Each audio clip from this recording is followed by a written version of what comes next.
Welcome to the CSRS Surgical Techniques video series. Today we're going to be talking about bivector traction for posterior cervical fusion and posterior cervical laminoplasty. Bivector traction involves using Gardner-Wells tongs onto an extension rope, onto a flexion rope, as well as with a couple of weights. And this allows for very, very stable positioning of the head and easy extension and flexion, and we'll go through the techniques. So this is for a patient that has congenital stenosis. Pretty well-maintained lordosis, positive K-line, no instability. You can see here, severe central cervical stenosis. So the positioning for this bivector traction is for laminoplasty. We keep the patient flexed on the flexion rope during the surgery, during the exposure, during the plasty. During the closure, I have an extension to make sure the fascia is tight in extension. So the tongs, the bolt should be on the outside of the frame. And I'll advance both of these slightly just to start. This has to be put on with the hook down because when the patient gets flipped back, the hook is up and easy to put on. So external auditory meatus is here. So in line with the equator of the head. So that's going to be about there. And then I'll make the same mark over here. The area of the mark on both sides. Go ahead, straight up and down. Yep. So now we're going to keep it even and advance both sides symmetrically. Constantly going to check with 2 fingers the evenness. And then we're going to go until this pops out. So that pops out just flush. And once that pops out, we're going to take this bolt, swing it this way, and then give it a final tighten. And finally tighten both sides to there and there. Should be tight. And we can test that by doing this, pulling. So we're there at the equator, at the external auditory meatus. This is barely popped out. This hook is down. So this is the main setup. The Jackson table, this has to be at the very top for a head-up position. This down here has to be on the very bottom for a down position. There has to be enough room for the chest and the head and then the Gardner-Wells tongs. This is the flexion rope. So this passes through this hole. And this is the extension rope. So this is a pulley up like this. This gets clamped here. One other way to adjust the amount of extension will be where the head is positioned in the bed. If the head is positioned lower down, this is less extension. If you position the head further towards the top of the table, this is obviously more extension. So you can dial that extension in depending on where the head is relative to the table top. One other thing you can consider is using this clamp. As this clamp goes up and down, it obviously can change the angle of extension as well. We typically keep this clamp as high as possible for maximal extension. If you want to achieve more of a neutral position, not so flexed or extended, you can always put the weight on both the extension as well as the flexion rope to achieve more of a balanced neck position. This rope gets fed through there, down, and then through there. So both of these will end up on the Gardner-Wells tong. And as you come to this side over here, to get this piece out where the rope goes through, you have to push this black button. Once this black button is pushed, this should be locked and this should stay popped out and this will be tight. And then the rope can be fed through here without this moving. You can see that it comes from here all the way through. And we have to tie this at the end, so we just tie this like so. And so we have 2 loops here, 1 extension, 1 flexion.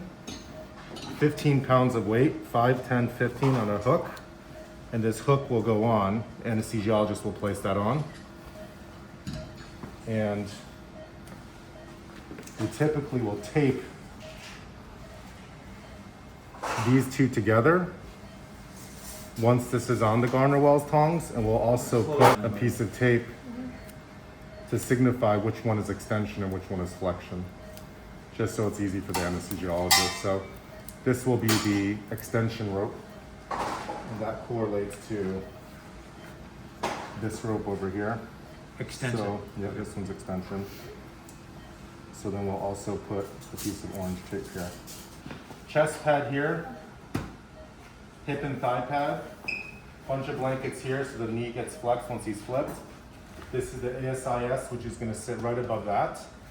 Very important to have a vascular sheet underneath, because once the patient's flipped, the vascular sheet will come up and the patient's arms will be tuckable. Okay. 1, 2, 3, go.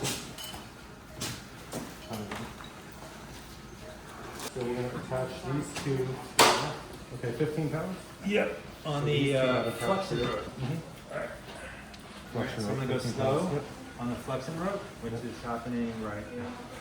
Okay, so the head is sitting there, flexion rope on. So you can see the flexion rope is there, and you can see the head is hanging here. One key tip is you don't want this to obviously rest on this or the ground, so you don't want to make these too long. If they're too long, as the table goes up and down, it can rest on the floor. So thumbs go down. There's a gel pad that goes here. Okay, thumbs down. And then this blanket comes up. You got that? So now we're going to take this. You don't want to take the idea on it. Okay, so let's tape the shoulders now. Yeah. So we're going to tape the shoulders, so It's not running. too crazy, but just enough so we can visualize. It's running. Okay.